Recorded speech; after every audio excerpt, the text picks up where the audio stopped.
What up, TCK Potters? Welcome back to the program. I'm your host, Sky Guasco, back for another episode of the Candlestick Kids Fantasy Football Podcast on the Fantasy Focused Network and the Fantasy Football Network via YouTube. If you're streaming live on Facebook, YouTube, Twitch, or Twitter, make sure you please give us a subscribe, hit that button, hit the bell, leave a comment, jump into the Q&A in just a little bit.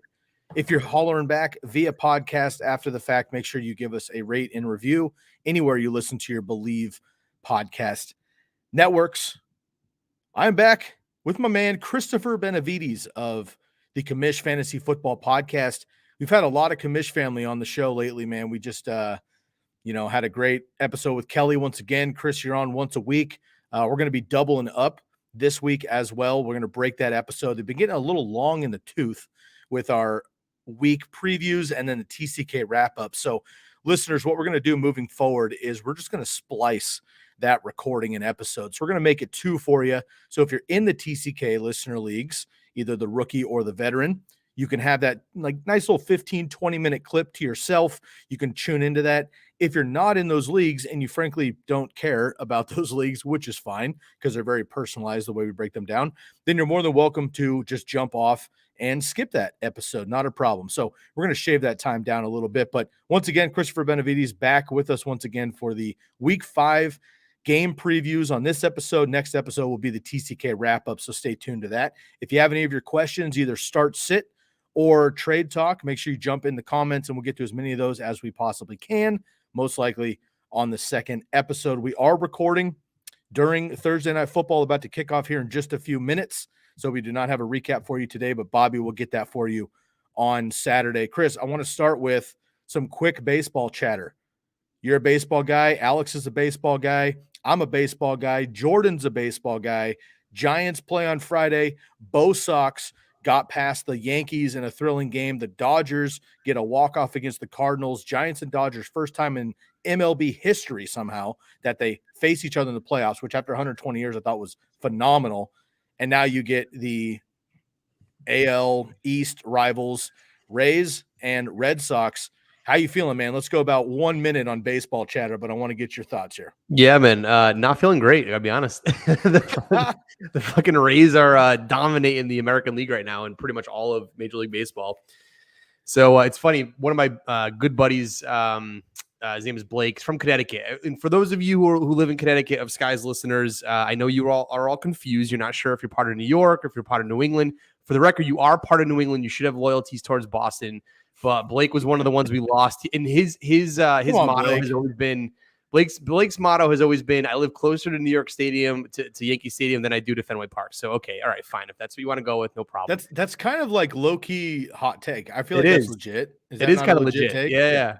When he hit me with it, I was like, that's not a bad point. But anyways, I digress. The point being is that we were basically suggesting that good luck to whoever's going to lose in the next round to the Rays. So they're playing what I would consider the ultimate money ball scheme right now, with the lowest or one of the lowest payrolls in the majors, and they're crushing everybody. So I don't know what other way to suggest that not being the case. Yeah, the Giants are as well. And other than the Dodgers, the most balanced team in baseball, I think right now, is the Rays. Mm-hmm. Of course, last year the Dodgers and the Rays go down to the wire. So hopefully the Giants get past the Dodgers, and hopefully your Red Sox get past the Rays, and then we'll keep this conversation rolling. We did have a friendly wager preseason about the Giants and the Red Sox, who would have a better record. Giants won that one, but now it's when it counts. So hopefully we'll get both teams to the end there. All right, we got folks chiming in on the comments. Appreciate you. We'll get to you in just a little bit. Hang tight with us. Chris, man, once again, last week before we finally have some bye weeks to give you and I a break, let's dive right into it here. We'll start with the London game, and this is the first game here in London for the season. I'm actually surprised that the NFL was able to do this with the UK-US barrier, with quarantining and everything else. It's just been such a shit show. But of course, if there's enough money involved, we can make anything happen. So sure enough, we are sending some teams over to London to play here. It's the Jets and the Falcons. Neither team is the true home team, but the Falcons are the home team on paper, and the Jets will call the coin toss at least. The Falcons are a 3-point favorite right now, but they will be without Calvin Ridley, who is out for this game due to personal matter. Over under 45.5, which is pretty rough. This has to be a Kyle Pitts game or it's full panic mode, in my opinion. Matt Ryan, I think, can be okay, but the Jets have actually been surprising against the pass. Cordero Patterson, 3 touchdowns last week. Do we see a Mike Davis resurgence here? And for the Jets side, they got their first win last week. Corey Davis played well. You had Jamison Crowder rolling out of bed with a great game after missing the first 3 games. And Zach Wilson, I don't think he's playable just yet, except for super flex leagues if you have to. But I want no part of that Jets running back room. How do you feel about this game here across the pond in London, Jets Falcons? Yeah, I don't really know how I feel about the game. It's not the best game. You actually already have a commenter in here saying why the Jets Falcons such a bad game to have in London. I don't know. I mean, if you're gonna promote the NFL, I'm not sure that was the best slate. But again, they have their reasons for why they picked the teams that they do. So in general, yeah, I mean, no Calvin Ridley. So I guess you have to really expect a better game out of Cordero Patterson. I don't know how that's possible at the moment because he's currently a running back 1.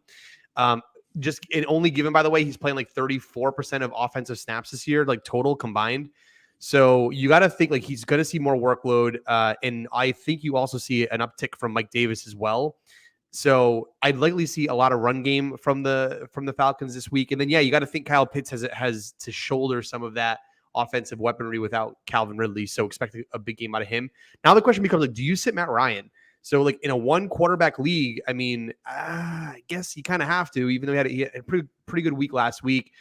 And then on the Jets side, I mean, I think the only person you're really considering is probably Jamison Crowder, Corey Davis. The Atlanta Falcons defense isn't very good for a lot of reasons. So Jamison Crowder coming back, looks healthy. 9 targets, 61 yards, and a touchdown last week. So yeah, overall, I mean, what else is there to say, really? That's going to be it for me. And the question here, we do have another one. I'll bring it up while we're talking here. Just traded Amari Cooper for Cordero Patterson. Bad move, question mark. This strictly comes down to, A, can you use Cordero Patterson as a running back? And B, did you trade for him to be a running back? Because if you did, I like it. If you traded Amari Cooper for Cordero Patterson, receiver to receiver strictly, then I would have stuck with Amari Cooper. Thoughts here, Chris? No, I agree with you. I just think at the moment depending on the league, in the Yahoo Fantasy League, he's wide receiver running back. He plays both positions. So I think that's probably a good trade because you have more versatility with your positions there. So yeah, again, Amari Cooper's he's hit and miss every year. He hasn't had his 200 yard game yet. It's gonna happen. Happens every year. So don't cringe when it does. Okay, another one here from our boy Fragger. Pick 2 running backs: Antonio Gibson, Cordero Patterson, Alvin Kamara. Yeah, probably. I mean, you got to go Patterson, right, without Ridley. And then, dude, Kamara hasn't been great. Gibson and Kamara in the same game. Yeah, probably Kamara just because I don't like the Washington football team right now. They're just not looking very good. I agree with you. I'm going to go Cordero Patterson with Ridley out, and I'll roll with Kamara as well.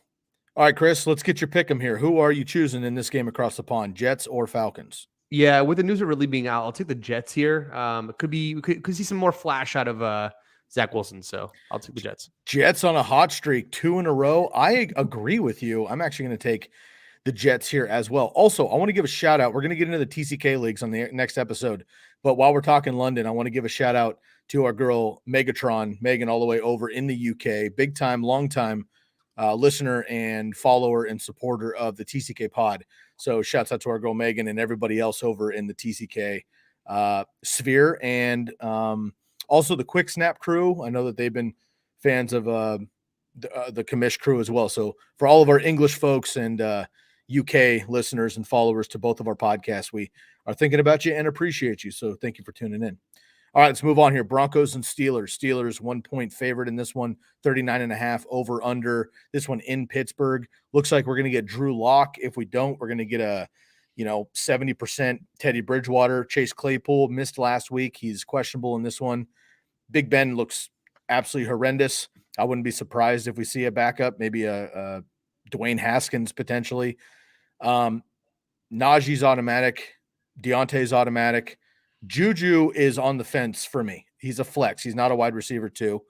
And Big Ben's not playable. I don't want to play the tight ends. On the other side for the Broncos, the running backs are going to be RB2s, RB3s. I play Sutton. and Tim Patrick if you need to, and I play Noah Fant. That's about it for me in this one. Yeah, I don't really have much more to add. I would say Claypool is practicing, so he probably is a lock to start. He had a big week 3, 9 receptions for 96 yards, 18 points.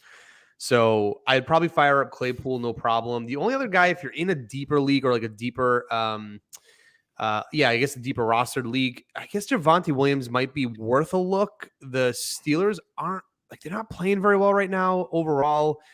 And he is starting to get some looks in the passing game. So he had 4 targets and then 3 targets the last couple of games. He is by far the better pass blocker. So he'll be on the field, I feel like, more and more as the season goes on. I'm pretty sure Melvin Gordon is questionable going into the game as well. So I would look maybe towards Williams if you need a flex spot in the running back position. All right. Let's move on here and get your picks, Chris. Broncos, Steelers in Pittsburgh. Yeah, I'm going to take Pittsburgh begrudgingly. If Drew Lock plays, it's Pittsburgh. If it's Teddy, I think it's still Pittsburgh, but it's going to be a lot closer. This Broncos defense is no snuff either, though. I know. I agree. So that's really tough. Honestly, I think 40 points basically is the over-under in this one. I think it could be way under, to be honest with you, just because of these defense, the pass rush and the secondary here. We'll see what happens. So let's move on here to the Dolphins and the Bucks. The Bucks, big time favorites once again, 10 points this time, 48 over under. Not much to say. You start your studs for the Buccaneers. The question is going to be the backfield. Are you comfortable rolling with Leonard Fournette? And then if Gronk is out for multiple weeks here, are you comfortable enough with Cameron Brate, maybe OJ Howard? How do you feel about that? You start all wide receivers and Brady on the backside. I don't want anything to do once again for the 5th straight week. I don't want Myles Gaskin. Yep. Devontae Parker and Mike Gesicki have been getting peppered. Jalen Waddle's a good play at a flex if you need it, but that's about it for me in this one. Yeah, we're totally on the same page here. So I would say start Devontae Parker. Right now, the Tampa Bay Bucks defense, their secondaries is they have some ailments there. So their front 8 is always pretty good. Their secondary is not looking very good right now. So they have a couple of injuries that they're plaguing. And I agree with you. You have to sit Myles Gaskin right now. So in PPR, he's got some upside, just like minimum, like barely hitting the surface of upside. But the Bucks are 21st against running backs in PPR, and they're first in overall rushing yards against right now, with only allowing 47.5 yards on the ground. Not a good game for Myles Gaskin. So sit him. I would say start Lenny. Regular season Lenny is now outside of the running back by committee, it looks like. I mean, Rojo saw some work against the Pats, but in general, it's Lenny's backfield. So those are the only other things I could add to what you've already talked about. You sticking with Vegas here, Bucks? Yeah, I think so. Bucks as well. Beach chiming in once again with his score predictions. Always appreciate your interaction. I will let you know, Beach, you're 1 game late. We went through the Jets and the Falcons in London also. So give us your Jets and Falcons score prediction as well, and you'll be all caught up. Okay, Eagles, Panthers, Chris. Eagles are the underdog here by 3 points, 45.5 point over under. Eagles are playing two types of ball. It's pretty sloppy, and then they play a nice game with Jalen Hurts. The Panthers got beat up by the Cowboys, but the Cowboys, should be a playoff team. Otherwise, they were 3-0, dominant defense, one of the best defenses in the league. Christian McCaffrey on the fence for this week, but DJ Moore, dominant. Sam Darnold's been playing great. I feel like everybody but Robbie Anderson, well, not everybody. Let's go through the list. Sam Darnold, you can play even as a single quarterback streamer if you need to. McCaffrey, obviously, if he comes in. If not, Chuba's okay as a flex. And then you have DJ Moore's automatic at this point. Marshall, I'm going to sit. Anderson, I'm going to sit as well. On the Eagles side, you start Hurts. I don't have any Miles Sanders. You guys know how I feel about him, but if you need to, I guess he's an RB2 with some upside, hopefully. And then Goddard and Ertz, I think, is the big question there, and then you can play Devonta Smith, of course. Yeah, the only guy I'm gonna take all the way to the fucking finish line is Miles Sanders. I think you got to sit him totally. So the Carolina's defense is only giving up 12.45 points to opposing running backs right now, which is the 3rd lowest mark in the league. And Miles Sanders is running back 33. He is sliding off the charts. I don't think you start him, dude. I think Kenny Gainwell might be the start here. Yeah, him, dude, low key, like just killing it right now. So that's what I think Gainwell's the play. Sit Miles Sanders. You obviously have to start Jalen Hurts in this one. He's quarterback 3 on the year, so didn't see that one coming. I had 4 running backs this summer that I was like staunch about, that I was not drafting, and I didn't care if they blew up on my face. I wasn't doing it. It was Mike Davis, Miles Sanders, Myles Gaskin, and DeAndre Swift. Obviously, Swift is blown up on my face because he's a lot more healthy than I thought he would be because of that groin. The other 3 guys are droppable in my opinion, and I am super duper pumped that I followed my research, followed my gut, and have no shares on 8 squads. I feel just fine right now. I'm not scraping. Okay, Chris, prediction here: Panthers, Eagles. Who you got? Yeah, I'm going to call the Carolina Panthers for this one, but if the Eagles pulled an upset and put together like a full game that played out well, I wouldn't be surprised. I really thought the Panthers defense were going to put up more of a fight against Dallas than what they did, and they did not. So I'm actually pretty underwhelmed right now with the Panthers, and I don't feel totally great about them playing the Eagles. I think the Eagles are catching the Panthers at a good time right now. So I'll still go with the Panthers, though. They're 3-point favorites. I think they actually win this one by a touchdown. I'm going to go Panthers pretty confidently. Okay, let's move on. Lions, Vikings. Vikings 10-point home favorites. A big one here. 49.5 over under for the Lions. Swift, you play. Williams, maybe a flex if you need him. Hawkinson is a start every week. Goff, super flex if you need him. A wide receiver, I mean, Khalif Raymond is the guy with 2 touchdowns last week, right? Quintez Cephas was pretty hot for a couple weeks, though, there as well. Like, I don't know that you need to be in a position yet without bye weeks, but if you are, let me know which one of those guys you'd be confident in. On the Viking side, look, Dalvin Cook took a week off last week after that injury, so he came back. He did play. It was a dud game, obviously, but you fire up Cook if he's healthy. Thielen, Jefferson, automatic, and Cousins, automatic as well. Cousins is actually my start of the week at the quarterback position. He's absolutely ripped up the Lions last year for 625 yards and 6 touchdowns last year alone, and that secondary is worse.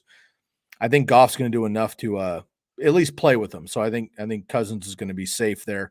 And I know Conklin's been playing pretty well. So if you need a deeper streamer tight end, you can look at him as well. So how do you feel about this squad overall? But I think there's a lot of pretty easy start and sits here. The biggest question mark for me is going to be, what do you do with the receiving core if you need a wide receiver 3 or a flex for the Lions? Yeah, so Khalif Raymond is obviously the hot hand. And then as we say that, there's always that hot hand fallacy that you want to try to avoid. So it's really difficult to say who would have the better game. It's clear that when Goff targets one of the 2 in a game, he sticks with that person throughout the game. I also think it's partly because TJ Hawkinson has been, he's had a couple of down weeks, and it's obvious that defenses are keying on him. And he actually said that in a recent interview, that he's noticed the defenses are scheming to stop him specifically. He shouldn't be shocked by that. Like, nobody is. We very much expected that, and we hope that he is able to, maintain some kind of dominance, even if they're doing that. But if it does help the Lions offense, Khalif Raymond and Quintez Cephas being able to supply some coverage for TJ Hawkinson, one of the 2 will have good games. I don't know which one. It's really difficult to say because it's game by game at this point, right? We've only had 4 games, and each of them have had half of their games being productive. The other thing that I will say, though, is TJ Hawkinson is questionable going into the week. Right now, he had a limited practice on Thursday. I think he'll probably play, but it's a newer injury, which is, I think, the thing that's a little bit nerve-wracking for fantasy managers. So just keep an eye on that. If he doesn't play, then maybe you fire up both Quintez Cephas and Khalif Raymond. Wow. Interesting. 2 names that weren't exactly on the docket to start. Okay, let's move on here to the Packers and the not-so-bungles. Packers 3-point road favorites here, 50.5 over under. Packers are pretty simple. Rodgers, Adams, Jones. Can you start Robert Tonyan here if you need to? And on the other side, if T. Higgins plays, you play him. And maybe you look to sit Tyler Boyd unless you need a deeper flex. If T. Higgins doesn't play, you play Tyler Boyd. You play Chase either way. Your boy Jermaine Mixon looking to miss some time here. Even if he does play last minute, I wouldn't be confident playing him against the Packers, to be honest. Burrow, I think, is a streamer too if you need one here with the Packers and Bengals. Yeah. I'm CJ Uzomah as well. Maybe if you need a streaming tight end, I would not expect 2 touchdowns as he did last week, but he could be working for you as well. Yeah, I'm gonna say sit Robert Tonyan right now. The dude in 4 games is averaging 5.4 points per game in a PPR format. Dude's tight end 29 on the year, so I would recommend people staying away from him. He is not proven right now to be the guy. So for this particular game, yeah, I mean, Mixon's up in the air at the moment, dude. I wrote down Jamar Chase versus Jair Alexander, and I think I'm staying away from Jamar Chase this week. So let me pause real quick. Jair Alexander's out for this game. Oh, he is out. It's confirmed. All right, so that makes a whole lot of difference. Chase is good to go. Appreciate that clarification. In that case, let's fire up Jamar Chase. The only other guy that I think I'm liking right now is Randall Cobb. So with the absence of Marquez Valdes-Scantling, I do think Cobb will continue to see that slot role that he saw last week. Allen Lazard got pushed out to the outside, so Cobb is likely going to flourish here in this position. I think that I have no problem starting him as like a wide receiver 2 this week. Whew, 2 touchdowns last week for the OG Randall Cobb. All right, let's go to your Pats and the Texans here. Patriots, of course, get a pretty emotional sting last week. I don't think it was a surprise that they lost the game necessarily, but I think it was impressive that they actually had a chance to win the game outright, potentially. And, of course, Folk missed the field goal, and the rest is history. But they're bouncing back here. This is a good get-right game there for the Patriots against Houston. We know that Bill Belichick absolutely destroys rookie quarterbacks, and they don't have any weapons otherwise. So Brandon Cooks, I know he's going to get peppered. If you have him in your lineup, you don't have anybody else, go ahead and play him. He might see 15 targets in this game, but Davis Mills also might not be able to get a pass off. So I'm not very excited about that. On the other side with the Patriots, I think Mac Jones is a good streamer this week if you need a super flex option. Running back wise, Damian Harris, I think, could have a nice game. I think he could have over 100 and a touchdown or 2. I don't want any of the other running backs there. And the wide receivers, if they need them, it's going to be Jacoby Myers, but they might just run this. They might just run this nuts and have an old school Bill Belichick game. And then Patriots D is my number 1 DST on the week. Yeah, I agree with you. The other thing, obviously, I would sit all running backs for the Houston Texans. I don't even talk about them anymore. Yeah, it's not even worth it. But it's almost like let's not overlook the obvious here. So, but just so everyone's clear, don't get cute there. I'm sitting Nelson Aguilar. I think you have to start Jacoby Myers if you have a deeper league. I think he's got like 40 something targets on the year or something close to that, and he's like the guy that Mac Jones is throwing to. So, okay, a couple of things on this game in general. I do think that it will be a run-heavy game for the Pats, but I think also they're going to want to keep Mac Jones throwing the ball. Like he threw a lot last game against the Bucs, and he had a lot of success. They're going to want to continue to develop that and give him the confidence to throw in situations where he'll need to throw. For example, on like a 3rd and 3 where you're about to win the game. So. Or a 4th and 3, I should say, when you're about to win the game instead of kicking the field goal. So my point is that I do think that Mac Jones will probably continue to throw. The tight ends are now getting into the game, and I think Jacoby Myers would be your start. And of course, Damian Harris is Damian Harris. He's going to run nuts. I agree. All right, before we get into the rest of our games, I'm going to take a quick break, and I want to give a shout out to our friends over at the Jersey Jungle. You can find the Jersey Jungle on Instagram at the Jersey Jungle. Make sure you use the promo code TCK to receive 10% off of 1 or 2 jerseys, 15% off of 3+.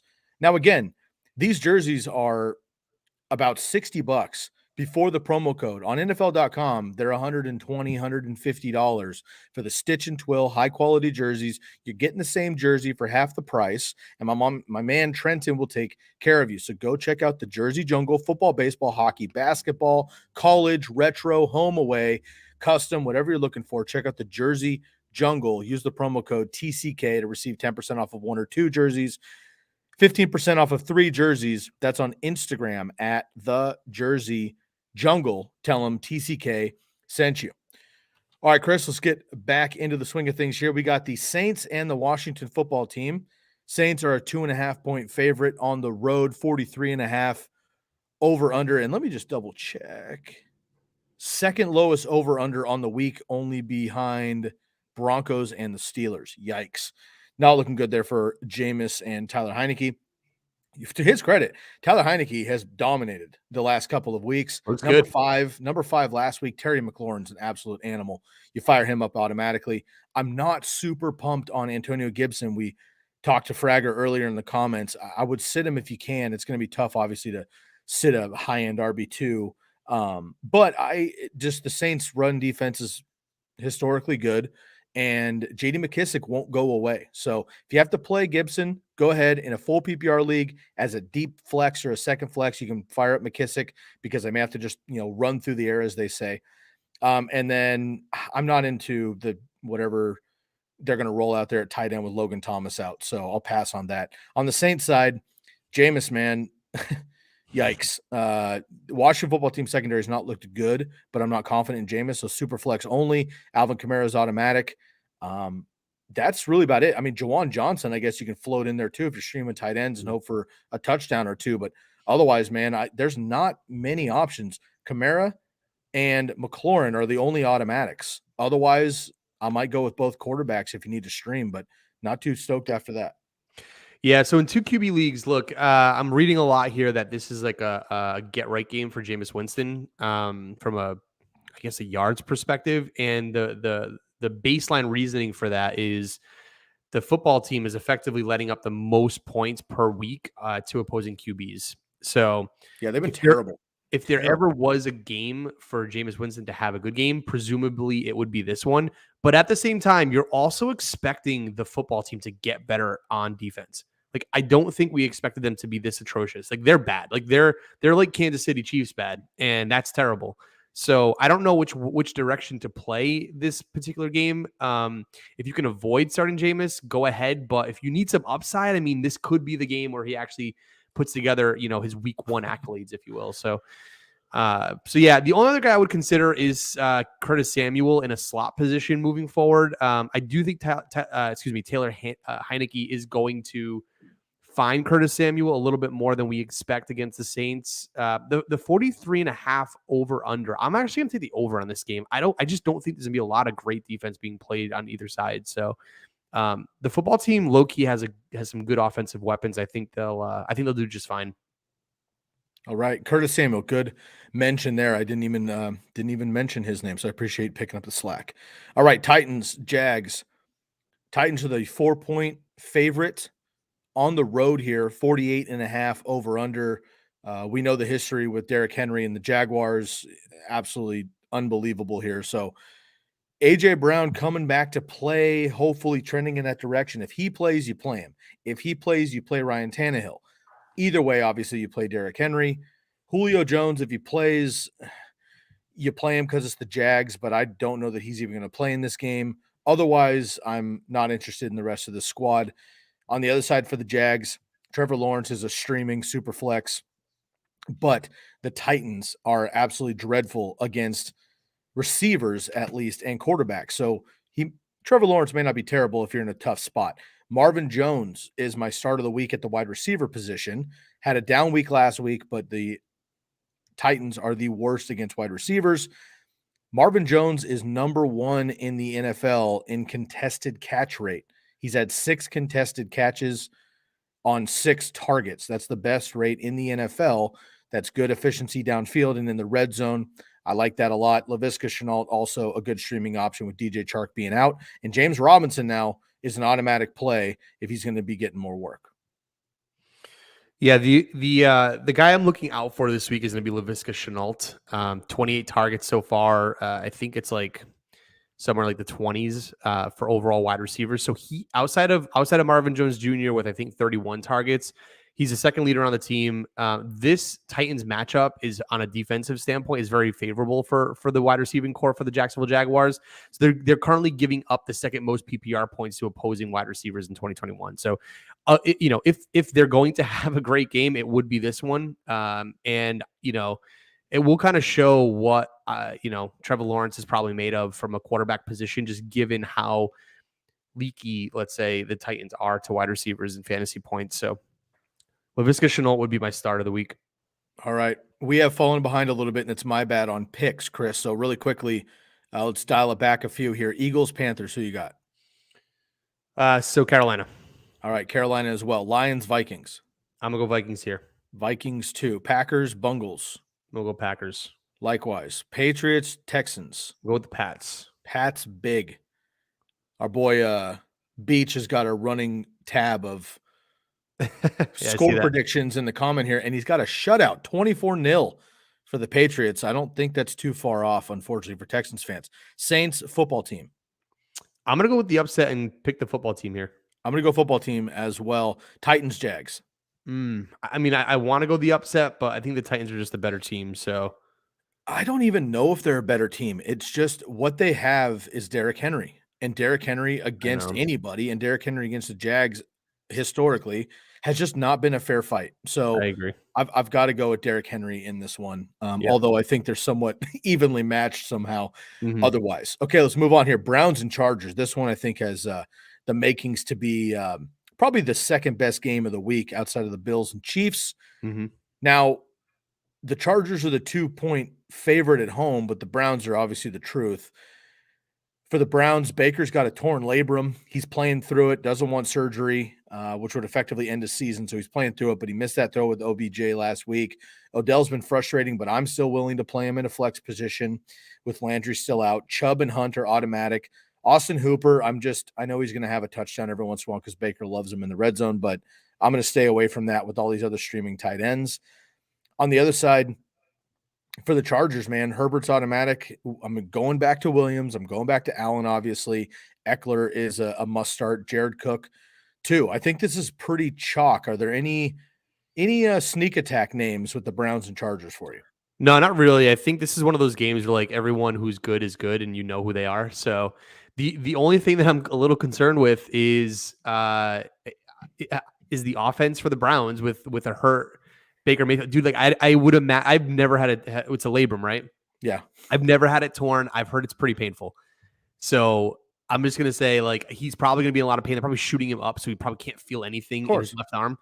So that could be allegedly. Yeah, right, exactly. So then on the flip side, the Chargers offense has to go up against the Browns defense, and every week we say this, it's a dogfight every game. And right now, Cleveland's graded the second highest defense according to PFF right now going into the matchup. So this is going to be challenging for Herbert and Eckler, and by default, Williams and Keenan Allen. So yeah, dude, the over-under being at 47 feels about right. I just think that it's going to be a lot trickier from a fantasy perspective than we hope for. Like Eckler, what is he averaging? Like 24 points a game right now. I don't know that I mean, he'll hit double digits, but I don't think he hits nearly the 20s. Maybe he does, but I don't think so. The Browns haven't quite been to the magnitude I thought they would be in the secondary, but they're still playing very well. The Chargers have been dominant, though. Yeah. Derek Carr had thrown for 380 plus yards in 3 straight games to open the season. He threw for sub 200 on Monday night last week, Chris. The Chargers are the truth. Baker's beat up. This is going to be Chubb and Hunt all day long, and it's going to be a lot of Austin Eckler as well. I think they should hit 47 points, but I think there's going to be a lot more running in this game than people anticipate. And I think it's going to be I would hope so. Yeah, I do hope so.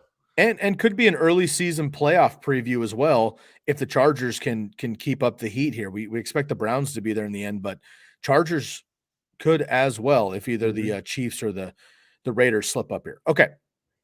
Who do you have in this game, Chris? Chargers, Browns. Yeah, I mean, I wrote the Chargers. I do want the Browns to win though, so that's yeah.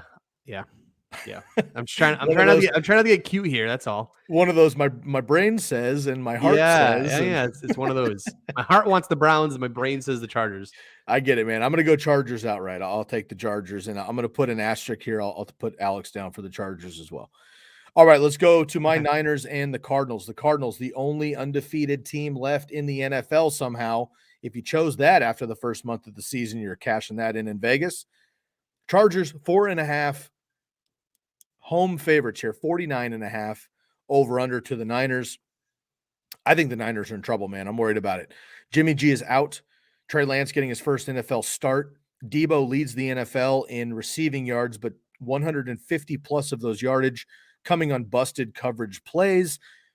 Chris, you guys talked about Devo Samuel on your playbook recap episode, and the topic came up of, is he a sell high? And I know that RJ put out there, Brian, whoever it was, about Dynasty. Is he a sell high, whatever. I think he's a sell high in redraft. There's a lot of receivers out there. I watch the 49ers constantly. Devo Samuel in his career has been a sub-5 ADOT guy. He's been playing out of his mind, obviously, so far. But once Jeff Wilson comes back, if Trey Lance picks up the rushing, I just don't see this volume keeping up for Devo. So I personally would rather cash in before it's too late. That's just me.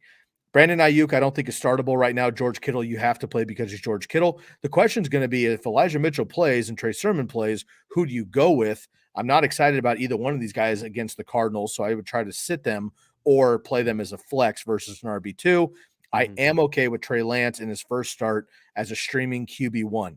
The upside of 7 rushing attempts for over 40 yards and a half, I love that. So if he pulls a Justin Fields, then that's on me. But if he goes Jalen Hurts, I want to be a part of that. On the other side, it's the Cardinals, man. You start your studs. Kyler, you stay in the flames with Nuke Hopkins. You play Edmonds, Connor if you need a stretch. But then it's A.J. Green, Christian Kirk. We talk about it every week. Rondale Moore. Is there anybody else in that mix you'd be willing to play as well? A lot of names here for fantasy. Yeah, there are, and you kind of have to pick and choose who you want. So in my opinion, if Elijah Mitchell comes back, I think you have to sit Trey Sermon. So we have to monitor that one. It's too early to tell which way to go. And then the other backfield, I think you have to continue to start Chase Edmonds. I know James Conner saw 18 carries and he kind of dominated the red zone. But Chase Edmonds has continued to see his snap rate increase in every game this season. And he's currently averaging 15.8 touches per game, which is great volume.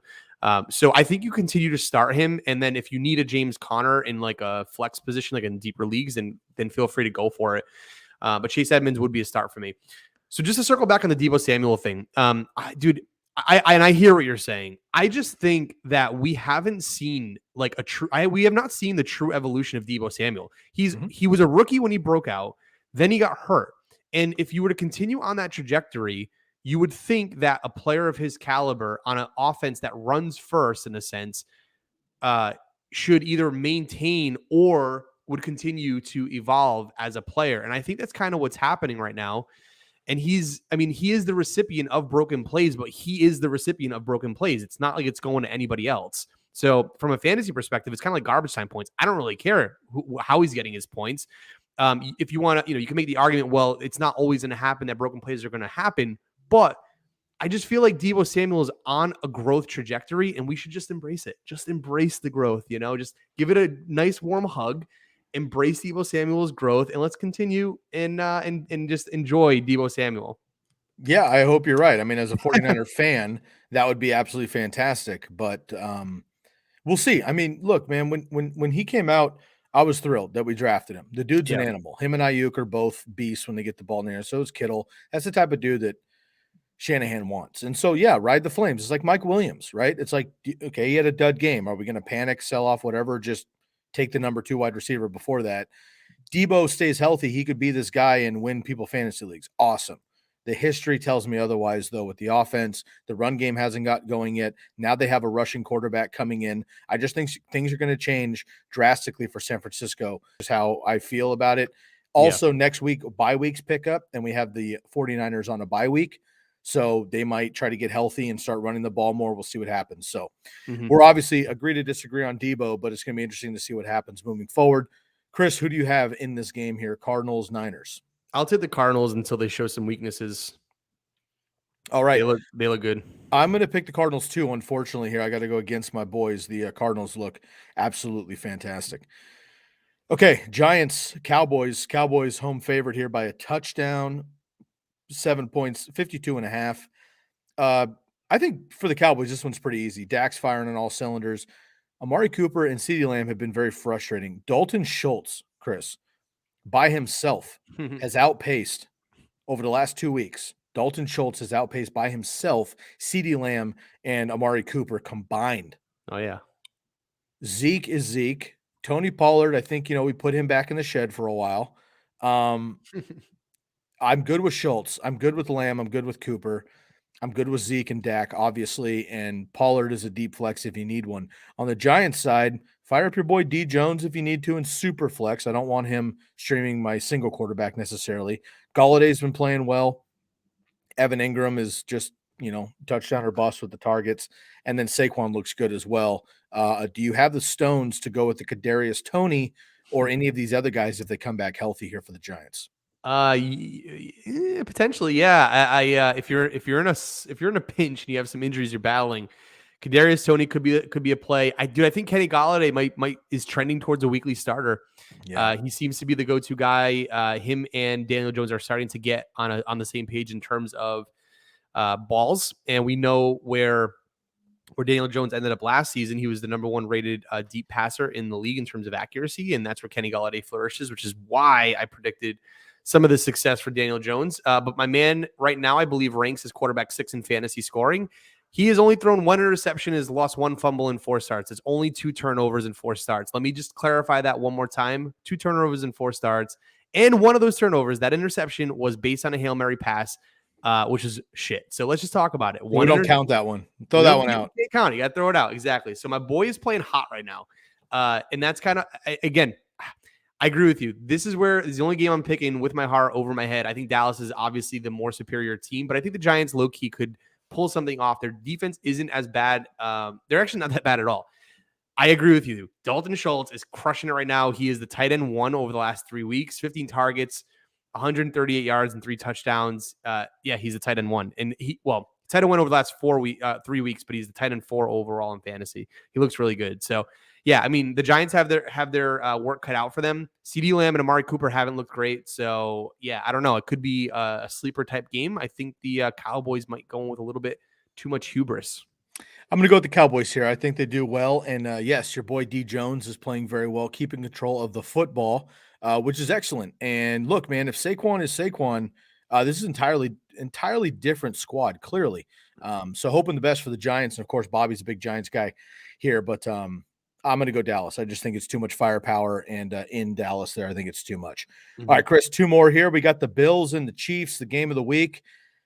This one is in Arrowhead, but let's not overlook the fact. I mean, the Chiefs are the 3-point favorite just because they're home. This is a pick 'em otherwise. 56.5, Chris. This is 4 points higher than any other game on the slate here. Should be fireworks. The Chiefs have trailed in every game dating back to the Browns game in the playoffs last year. The Chiefs straight up could have lost the last 5 games. The Super Bowl and, they obviously lost the Super Bowl, but before that, it was the Browns, and then early season with the Browns as well, and then they get a couple last-minute comebacks too. They hadn't really blown a team out until Philadelphia last week. They're vulnerable. You've been a big Josh Allen guy for a while. You picked him to be the MVP last year, and honestly, bro, I think you were fucking on point. That was a great call by you at that point, and I think, if the Bills can run the ball at all, I think they have a chance to win this game straight up. We're not really talking much fantasy here because you start your studs, right? You start Allen, you start Diggs, you start Dawson Knox. More of an exclamation point than a question mark at this point, I think. And then, of course, you have the variables. You have, I don't think it's Singletary. I think it's Moss personally, but I'll get your thought. And then if you're in a deeper league, you got you also have Emmanuel Sanders and Cole Beasley there too, if you need to throw them in for PPR. On the other side, the Chiefs are the Chiefs. I know there was a dud game from Kelsey. He'll be fine. Hill and Mahomes and CEH as well. I will say, though, Matt Milano, the middle linebacker for the Bills, is legit, and he has locked down a lot of great tight ends over the last couple of years. I wouldn't be surprised if there's another humbling game for Travis Kelce, or if they box in with Trey White in double coverage, Tyreek Hill. So you got to play those guys, but don't be shocked if they don't blow up like you're used to them happening, because the Bills secondary is the truth. I expect CH and Moss to have big games in this one because they're both going to try to run the ball, but at the end of the day, it's going to be run and gun for both these squads. Yeah, I agree with you. It seems like it should just be like a fast-paced, high-scoring game. Right now, the Bills are ranked number 1 in defense according to PFF right now, but they really haven't played many good teams. Yeah. So, and I think that's kind of where their grading comes from. It's and if you understand a little bit on how PFF scores their grading, they look at the game and they kind of assign points and they come out with their grading score. And you can easily chalk up good defensive play when you're playing bad offenses. And the Bills so far have posted up 2 shutouts in 4 weeks. So obviously it's not going to happen against the Chiefs. I think this is going to be much more of a high scoring game. I think that 56.5 is great, is a place where you want to be. From a fantasy perspective, yeah, again, I think you just fire up all offensive weapons that you think are going to start here. The Chiefs defense is freaking awful. There's no other, I don't know how to, like, we say this every week. I honestly cannot believe how bad they are. They're like Detroit Lions bad. Yep. They're New York Jets bad. I did not expect them to be this bad. It's the Mahomes Band-Aid, dude. Dude, yes. We've seen this. Right. We've seen this for years, man. Like so many great quarterbacks or players or whatever, so many great offenses disguise a bad defense, or likewise. I mean, those Ravens teams, bro, the Buccaneers, old school teams, some of those Steelers squads, they mask a bad offense because their defense is so dominant, and you can really get clotheslined by that. But I agree. I think the Bills are the most well-rounded team, and honestly, I'm going to pick the Bills to win this game straight out. Yeah, same here. I think we're both going for the Bills. And you kind of mentioned the running backs here. I agree with you. Singletary is probably the guy. This is the kind of game where I think if they get into the red zone and like it's like Zach Moss territory, I think it's a freaking RPO and Josh Allen runs it in. So that's kind of where I see these things. Okay, going to be a shootout there on Sunday Night Football. Really looking forward to that one in primetime. And finally, Chris, we'll get into the Monday night game here against the Colts and the Ravens. Ravens, a 7-point home favorite, 45 over under. For the Colts, let's just hope we get JT all day long. Mm-hmm. I mean, Nyheim Hines, is that somebody that you can start in PPR leagues as a stream as a flex? Michael Pittman is somebody you could throw out there if you absolutely need to. And then Carson Wentz is maybe a super flex option. On the other side for the Ravens, you obviously fire up Lamar. I'm okay with Latavius Murray. Tyson Williams, until he shows us anything ever again, I'm just not playing him. There's no way. He was an active scratch last week, which is just terrible. So, I'm sorry, active scratch doesn't make sense. Healthy scratch. I apologize. Healthy scratch. I don't like that at all. Hollywood Brown should be a top 5 wide receiver. He dropped 2 touchdowns a couple weeks ago. He had another big game last week, taken away from him. So I like Hollywood Brown and Mark Andrews. Other than that, man, it's going to be a good football game. Like it'll be a good like NFL watched competitive game, I think, with 2 potential playoff teams. But for fantasy, it's Jonathan Taylor, maybe Pittman. It's Lamar, probably Hollywood, maybe Andrews. Yeah. And then maybe Latavius Murray stumbles in for a touchdown as well. Yeah, I think Latavius Murray is probably on pace to have a pretty solid game. The other guy that I think is back is Rashad Bateman. Low-key sleeper this week. Hollywood Brown has been outperforming, even with his 3 freaking touchdown drops a couple of weeks ago. He's looked very, very well. I think he's like, I don't want to misquote myself, but I think he's like up there in like top 15 in points per game right now for fantasy football. So he's been playing very well. The Ravens on offense look like they're starting to get their stride. They're also starting to get their stride back on defense as well. So all right, the reason why I say all that is because I actually think the Colts are going to have to get very creative with how they score points against the Ravens this week. So I do actually see that Nyheim Hines becoming a focal point I don't want to say in the run game, but in the pass game, utilizing him like a J.D. McKissick would on the football team. So the Colts are going to have to get creative to help Carson Wentz out, not get sacked, stay upright, stay healthy. I do agree, a lot of dosage of JT. Also, Michael Pittman's been leading the team in targets right now, and I've recommended on a few occasions this week to our IG listeners who have Michael Pittman to start him over guys like Allen Robinson. So, yeah, I like it. And again, I don't think it's going to be as exciting for fantasy football, but Lamar Jackson could really go off. He hasn't quite had an explosion game just yet. All right, Chris, that wraps up the Week 5 previews. We have a couple more messages here. Our boy Ryan chimed in a bit late here, so I want to dial back to the 49er game. Does Mitchell reclaim the lion's share of the backfield when healthy? Maybe, but Josh Reynolds, wow, random name, sorry. Jeff Wilson will be coming back potentially about week 8. So we'll see what happens there. Also, Trey Sermon's still healthy, and Trey Lance, right? So not too excited about that. So I wouldn't play a 49ers running back if you don't have to. And then Beach, do you trust Josh Allen this week? Absolutely. I think it's going to be a shootout with the Chiefs, and Chris just mentioned how bad they are, so I'm good there. All right, everybody. Chris and I are going to just take a shut down this episode here for the Week 5 game previews. And we're going to come back to you. And in the next episode, we're going to have the TCK Listener League previews as well. Once again, we're splitting these episodes because the last couple of weeks, they've just gone so long with no bye weeks and everything. We just have so much information. to get you both that we want to make sure that we get into everything in depth here so you can splice it if you like to. So if you're in the TCK Listener League, we got that coming up on you for the next episode. We'll dial back right here. If you're streaming, we'll be back with you in just a couple minutes. And if you're not in those leagues, then you can tune out if you'd like to, or come back and see us anyway. We appreciate it. Thank you for tuning in to another episode of the Candlestick Kids Fantasy Football Podcast. I'm with my man, Chris Benevides of the Commish Fantasy Football Podcast. And Chris, please let everybody know about your playbook and where they can find all of your content.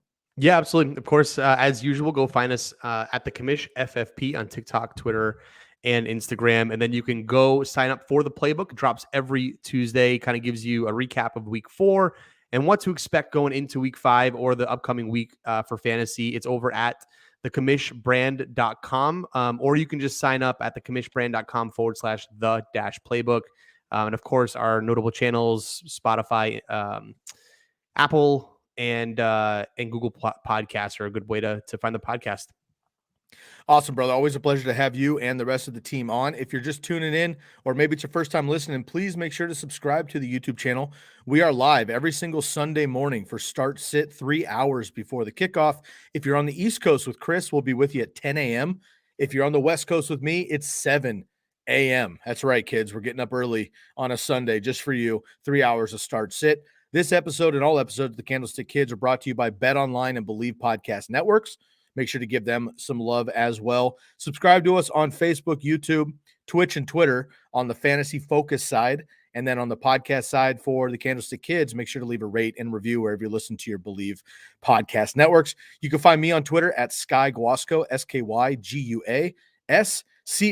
And you can find Chris and the boys and Kelly on Twitter at The Commish, COMMISH, The Commish FFP. We'll be back with you soon. Dial back in just a couple minutes. If you're streaming with you live, we'll be right back on. Beach, thanks so much for tuning in with us. We appreciate you. Ryan, thanks for coming in. Last minute, man, appreciate you jumping in as well. Edits, good to hear from you. Fragger, always. And DCAR59, too. We'll catch you guys again in just a few minutes. For my man, Chris Benevides and the Commish crew, I'm your host, Sky Guasco. We are out of here.